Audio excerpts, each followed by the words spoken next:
How to use Copilot for M365 to summarize a Word document Microsoft.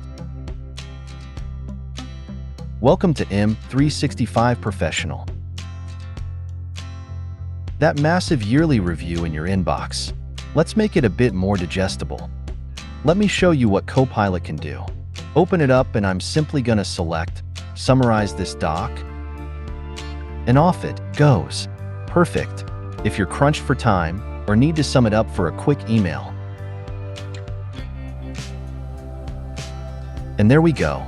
All 22 pages boil down to just the main points and key takeaways. Copilot even suggests follow-up questions or just follow up with your own. Let's try this.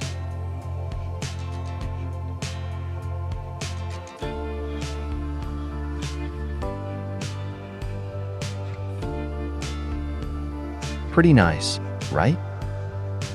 That's what Copilot can do for you.